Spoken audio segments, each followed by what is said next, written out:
जय गुरुदेव।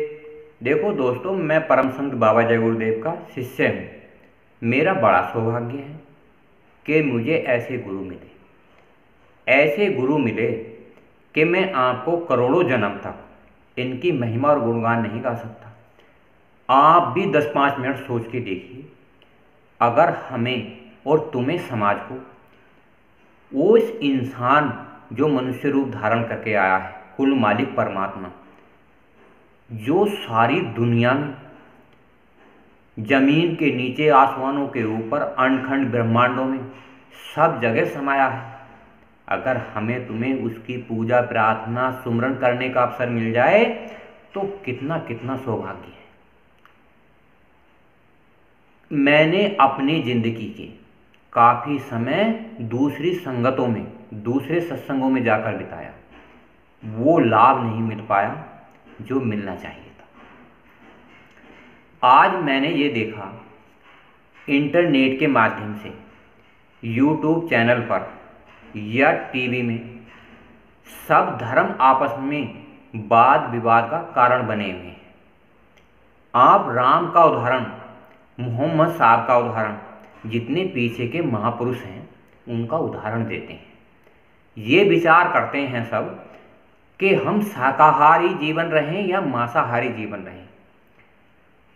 कुछ धर्म के लोग कहते हैं हम मांसाहार का इस्तेमाल करेंगे, कुछ कहते हैं हम शाकाहार का इस्तेमाल करेंगे। वास्तव में किसी को ये पता नहीं चल पाता कि शाकाहार जीवन बढ़िया है या मांसाहार जीवन बढ़िया है। शाकाहार वाले तो कहते हैं कि शाकाहार जीवन बढ़िया है, और मांसाहार वाले कहते हैं कि मांसाहार वाला जीवन बढ़िया है। मांसाहार वाले कहते हैं ये जीव जंतु, कीड़े मकोड़े खाने के लिए तो बनाए हैं। शाकाहार वाले कहते हैं ये जीव जंतु परमात्मा ने बनाए हैं, इन्हें हमें मारना नहीं चाहिए।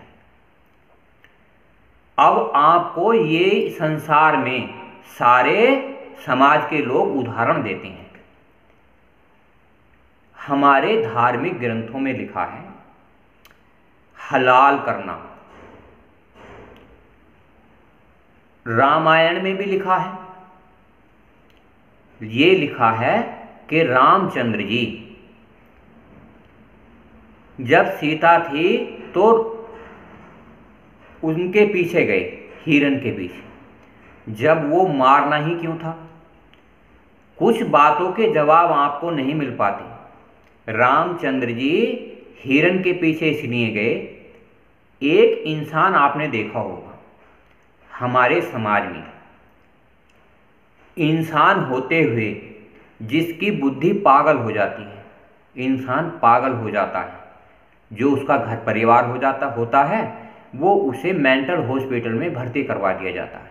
अगर उसका घर परिवार होता है, मान लो वो इंसान घर से भागकर दूर चला गया, तो वो कोई उसे भर्ती नहीं करवाता, उसे समाज में छोड़ दिया जाता है।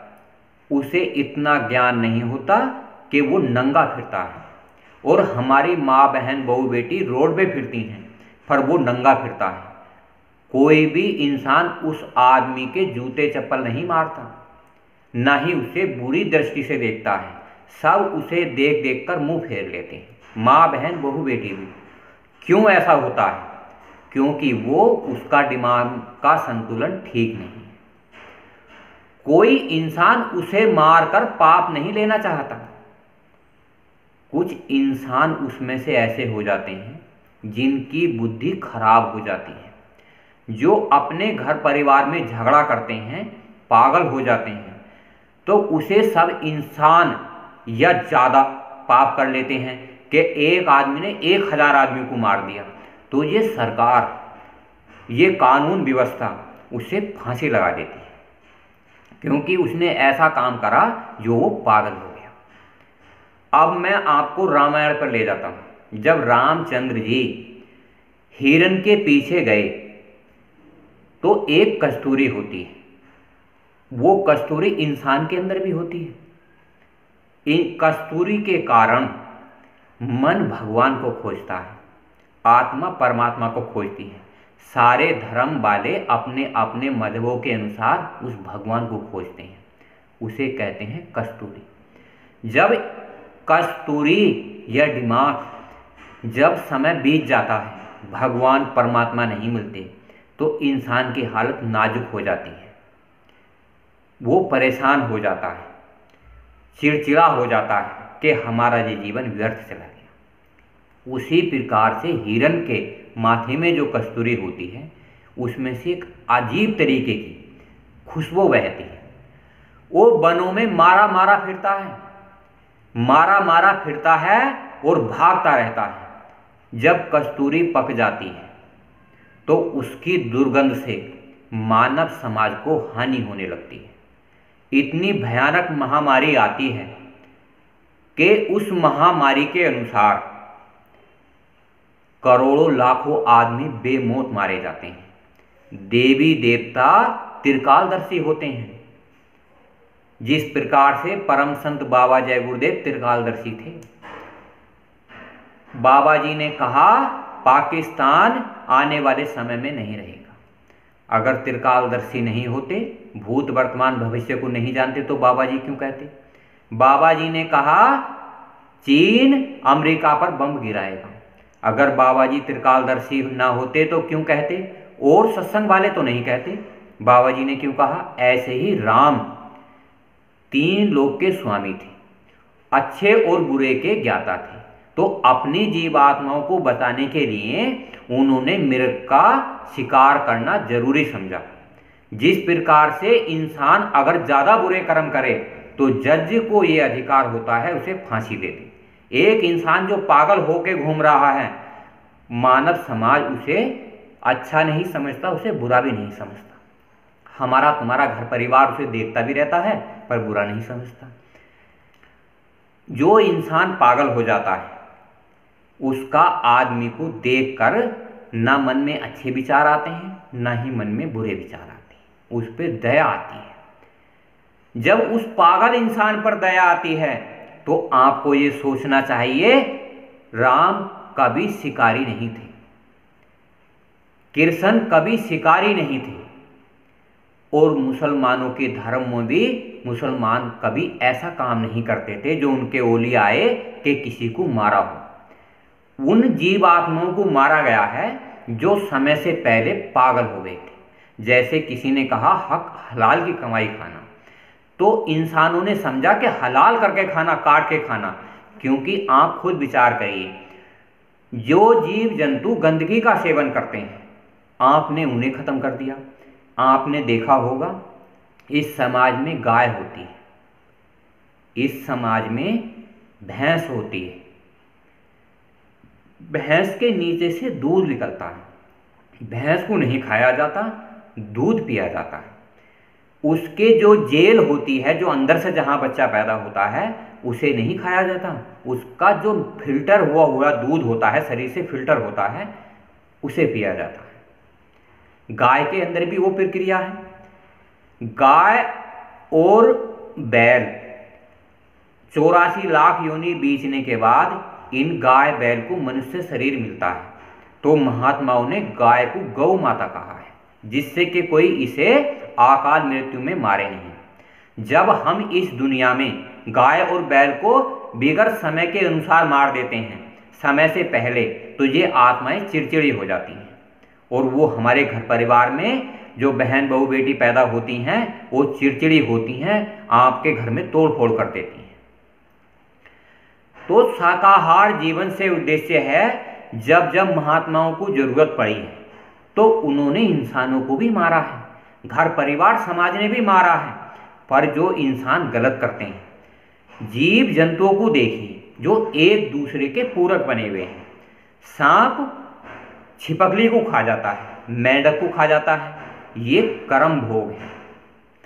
अगर इनका एक दूसरे का कर्म भोग लिखा है, अगर इंसान को कर्म भोग भोगने का अधिकार नहीं है, ये भारत भूमि धर्म और कर्म भूमि है।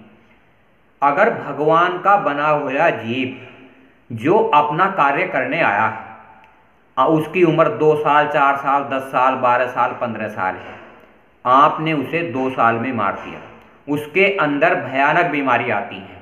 जो भोग उसके अंदर आपने खत्म कर दिए वो आपको भोगने पड़ेंगे। जब आपको भोगने पड़ेंगे तो आपके अंदर भयानक बीमारियां आएंगी, इतनी भयानक बीमारियां आएंगी कि आपका घर परिवार समाज उजाड़ दिया जाएगा। राम ने खूब समझाया, रावण नहीं माना। कृष्ण ने महाभारत में कौरवों को खूब समझाया, बोले 1 इंच जगह नहीं देंगे। ये सृष्टि में, पूरी सृष्टि में सबका अधिकार होता है।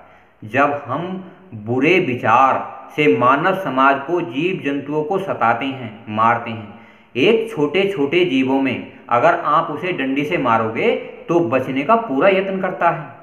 सांप को देखिए, अगर आप डंडी मारोगे तो भागने का प्रयत्न करता है। गाय भैंस घोड़े को देखिए, जब आप मारते हो तो बचने का प्रयत्न करता है।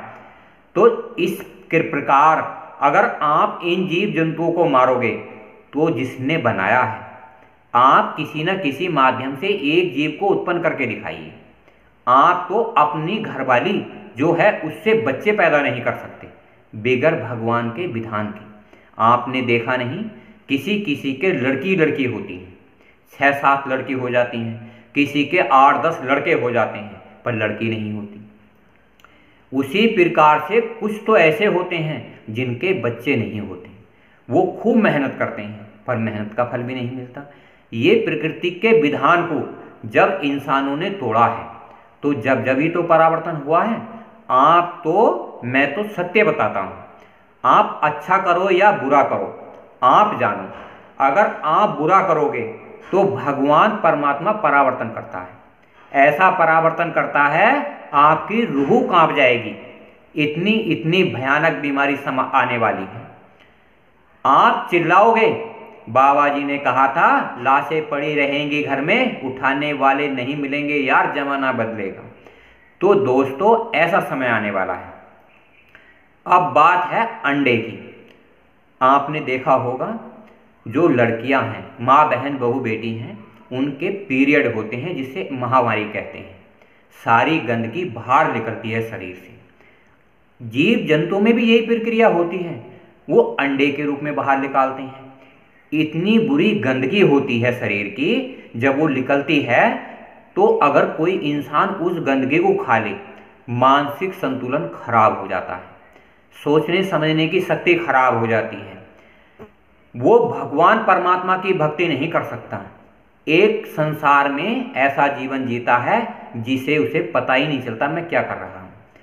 अपने घर परिवार में लड़ाई झगड़े करता है और एक दूसरे को मारने पीटने लगता है और इस जुबान से अच्छे बुरे शब्दों का इस्तेमाल करता है। जब आप गंदी चीज खाओगे तो इस जुबान का गंदा ही इस्तेमाल करोगे। आज आपने देखा होगा इस भारत भूमि पे बहुत शाकाहारी पंडित लोग हैं, क्योंकि ये धार्मिक भूमि है। आप दूसरे मुल्कों में देखिए, वहाँ भोग भूमि है, वहाँ बड़े बड़े ऐसे हैं इंसानों की कदर नहीं है। एक बार में कितने कितने जीव जंतुओं को मार दिया जाता है और अपने भारतवर्ष में जीव जंतुओं से अधिकतर प्रेम करा जाता है। तो अंडे का इस्तेमाल भी नहीं करना चाहिए। जीव जंतुओं के भी अंडे होते हैं, वो महामारी से बनते हैं। अगर उसमें गंदगी होती है, कम से कम इतनी तेज गंदगी होती है, अगर उसे हम खाते हैं तो हमारा मन बुद्धि चित्त ठीक नहीं रहती। ये मांसाहार में आता है। इसी वीडियो को दोस्तों लाइक करना, शेयर करना।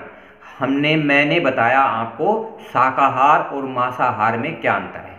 परम संत बाबा जय गुरुदेव के कहे अनुसार हमें शाकाहारी जीवन जीना चाहिए, ये बहुत जरूरी है। और मानव समाज के कल्याण के लिए हम एक दूसरे को बताते चलें, कोई भी ऐसा नशा ना करें जिससे कि बुद्धि पागल हो जाए।